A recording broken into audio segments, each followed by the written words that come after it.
کو خوش آمدید کہتے ہیں۔ دو اہم خبریں ہیں، ان کے ساتھ جڑی کچھ حقیقتیں ہیں۔ نمبر 1، آزاد کشمیر کے وزیر اعظم کو نااہل کر دیا گیا ہے، توہین عدالت لگا کے انہیں نااہل کیا گیا ہے۔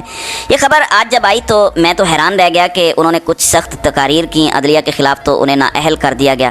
یہ ایک شہباز شریف کو بھی پیغام جانا چاہیے کہ اگر آزاد کشمیر کا وزیر اعظم نااہل ہو سکتا ہے تو آپ بھی کوئی آسمان سے اتری مخلوق نہیں ہے۔ لیکن یہاں پر کچھ ڈبل سٹینڈرڈز بھی نظر آتے ہیں، ان پر آگے چل کے بات کرتے ہیں۔ لیکن یہ ذرا الیکشن کمیشن آف پاکستان کی یہ بات سنیے گا۔ سر رپورٹ جمع کروا دی جی، کس کے پاس جمع کرا دی؟ چیف جسٹس کے پاس یا رجسٹرار؟ سر رپورٹ میں کیا چیز ہے؟ فنڈس کوئی ملے سر؟ وہ تو ابھی آنریبل سپریم کورٹ کے لیے جمع کرائی، تو فنڈس وغیرہ کچھ مل گئے یا نہیں ملے؟ کیا رپورٹ آپ نے جمع کرائی؟ اچھا، کتنے صفحات کی رپورٹ ہے سر؟ پتہ نہیں، ہم نے تو خود بھی دیکھی۔ اچھا سر، رپورٹ جمع کروایا، سیل جمع کرا کے کیا کہا ہے کہ فنڈس آپ کو نہیں ملے سپریم کورٹ کی ڈائریکشن کے اوپر؟ خود بھی نہیں دیکھی سر، بتا دو۔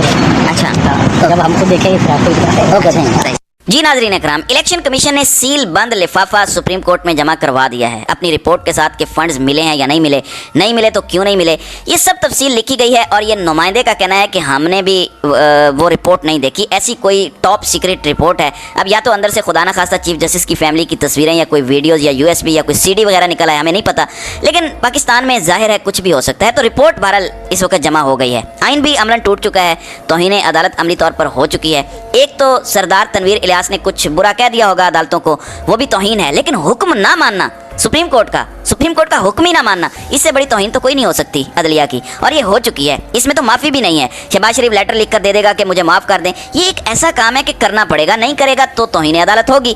شہباز شریف سمیت پوری کابینہ کو گھر جانا پڑے گا اگر آئین اور قانون کو فالو کیا گیا۔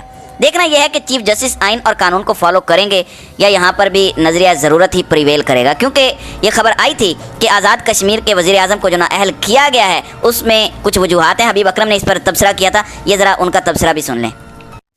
اب ظاہر پولیٹیکل بیس تو آپ اسے کہتے ہیں کہ نہ صرف ووٹ بھی ہو بلکہ وہ اسٹیٹ سٹرکچر کا حصہ ہو، تو اسٹیٹ سٹرکچر میں سے عمران خان کو مزید نفی کرنے کی ایک نئی کوشش کی جا رہی ہے، اور وہ یہ ہے کہ آزاد جموں کشمیر کی حکومت کو آئندہ کچھ عرصے میں، یعنی اب اس کے اوپر کام شروع ہو چکا ہے، اور آزاد جموں کشمیر کی حکومت ختم کی جائے گی۔ اچھا، اب ختم کیسے کی جائے گی کہ وہ پاکستان تحریک انصاف کو توڑنے کی کوشش کی گئی کہ پاکستان تحریک انصاف کے لوگ ہی کچھ آگے پیچھے ہو جائیں، لیکن پاکستان تحریک انصاف کے لوگوں نے آگے پیچھے ہونے سے کچھ منع کر دیا۔ حالانکہ تحریک انصاف کے اندر کافی ڈویژن وہاں پہ موجود ہے کہ سردار تنویر الیاس جو ہیں، جو وزیر اعظم بنے، اور پھر عبدالقیوم خان نیازی جن کو جو پہلے وزیر اعظم تھے PTI کے، وہ ڈویژن کے ہونے کے باوجود بھی معاملہ پھر اب یہاں تک پہنچا ہے کہ اب ایک قانونی راستہ نکالا جائے۔ وہ قانونی راستہ بڑا دلچسپ ہے۔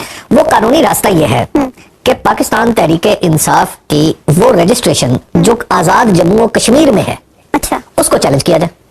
اچھا، اس کے اندر کچھ ایسے نقائص دریافت کر لیے گئے ہیں جن کی بنیاد پہ پاکستان تحریک انصاف کو کہا جائے گا کہ پاکستان تحریک انصاف دراصل پارٹی ہے ہی نہیں، تو جب پارٹی نہیں ہے تو پھر وہ لوگ آزاد ہو جائیں گے، ٹھیک ہے، جو پاکستان صاف کے اراکین ہیں۔ جب وہ آزاد ہو جائیں گے تو ان کے اوپر کوالیفیکیشن یا ڈسکوالیفیکیشن کا معاملہ جو ہے پارٹی بدلنے کا، وہ ختم ہو جائے گا، اور اس کے بعد پھر وہ حکومت جو ہے وہ ختم ہو جائے گی۔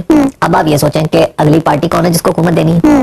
اگلی پارٹی، بہت ہی مزے کی بات یہ ہے کہ وہ پاکستان پیپلز پارٹی کے ایک امیدوار ہیں جن کے اوپر یہ باقاعدہ طور پر اب ان کے اوپر بات کی جا رہی ہے کہ وہ صاحب جو ہے وہ وزیر اعظم بن جائیں گے۔ اچھا، اب میں آپ کو زیادہ اسپیسیفکلی نہیں بتاتا، لیکن میں اتنا بتا دیتا ہوں کہ وہ صاحب جن کی وزیر اعظم آزاد کشمیر بننے کی بات کی جا رہی ہے۔ جی ناظرین اکرام، آپ نے سنا کہ کس طرح سے آزاد کشمیر اور گلگت بلتستان میں پیپلز پارٹی کو لانے کا پلان ہے۔ تو اب اس کے اندر اچانک اس کے بعد ہم دیکھتے ہیں کہ آج آزاد کشمیر کے وزیر اعظم کو فل ہائی کورٹ بیٹھ کر نااہل قرار دے دیتی ہے، ان کی معافی قبول نہیں کی جاتی۔